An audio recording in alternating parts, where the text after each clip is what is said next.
Society conditions men to have to achieve stuff. Work, family, finances, status. And it works. Until it doesn't. At that stage, a lot of blokes reach for the same answer. A bigger bike, a faster bike, whatever says I made it. But it's the wrong answer, for a reason almost nobody names.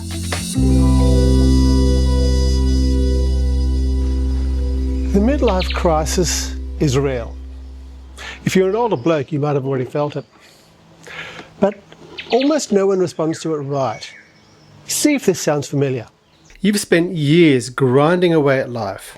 Got the qualifications, got the job, got the family, got the dog. You work long hours in the belief that if you do, the universe will somehow repay you with, that promotion, a better job, that your family will love you more.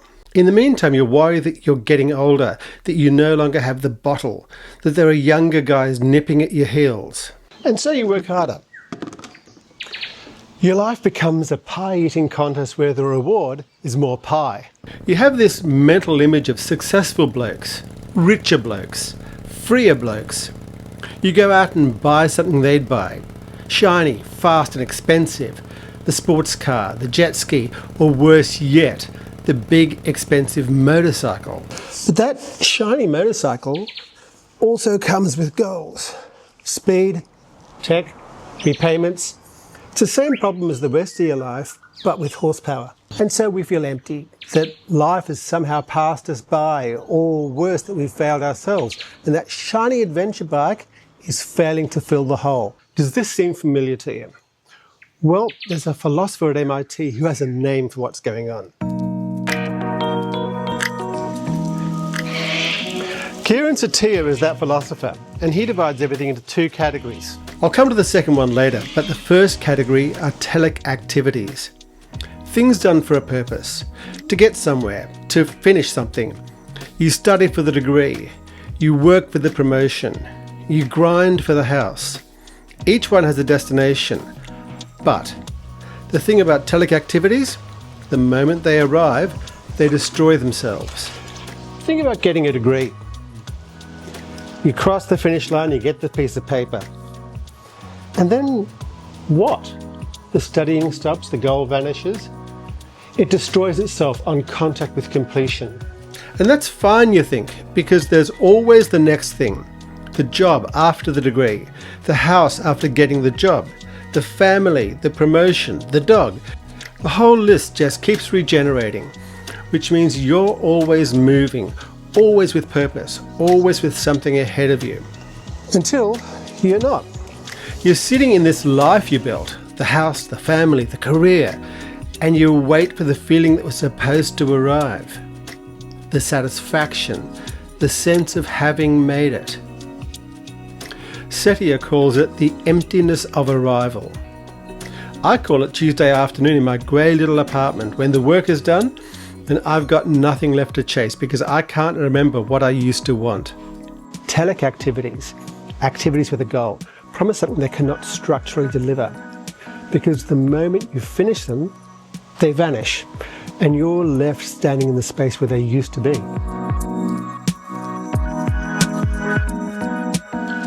I know this because it happened to me. I was a university professor with a family. Research, teaching, service admin, that was my mantra. And then in a 3-month period, it all vanished.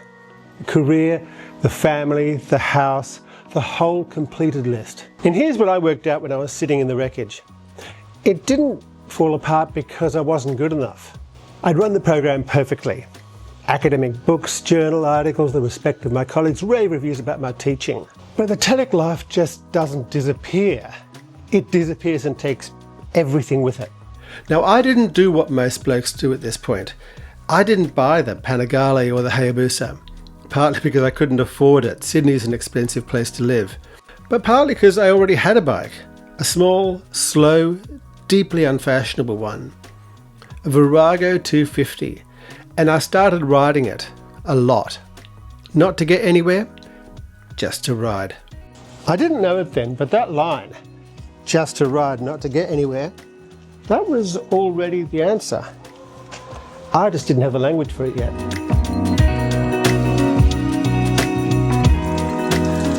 So, Setiya's second category, atelic activities. Things done for their own sake. Not for what they produce, not for what they get you, but just for the doing of them. You take a walk, not to lose weight or hit a step count, but because walking is good. You spend time with someone you love, not to maintain the relationship, not to tick the box of being a good partner, just because being with them is enough. You tinker away in the shed with no particular project in mind, but just for the motorcycle-y goodness of it all. These things can't hollow out in completion because they never complete. Every walk is the whole walk. Every conversation is the whole conversation. There's no arrival state. There's no silence waiting at the end. Slow motorcycling is structurally atelic. You're not getting anywhere fast. You're not achieving much. The ride doesn't produce a result. A 24 horsepower bike on a quiet back road at 80 kilometers an hour, that's not a vehicle for winning. There's nothing to win, nothing to complete, nothing to arrive at and feel hollow about. The point is the riding. That's it. That's the whole thing. When I got on the Virago and rode with nowhere particular to go, I wasn't making a philosophical choice. I was broke and slightly lost and the bike was there, but I'd stumbled completely by accident into the one activity that couldn't run out on me. And when I finally found Setiya's book sitting in my grey little apartment, I didn't feel like I'd discovered something new. It was like it named something that I had already known. The Himalayan isn't a compromise. It isn't a consolation prize for the bloke who couldn't afford the Hayabusa. It's a 24 horsepower argument against telic thinking. The slowest, most unfashionable, most deliberate answer to the wrong question the motorcycle industry keeps asking.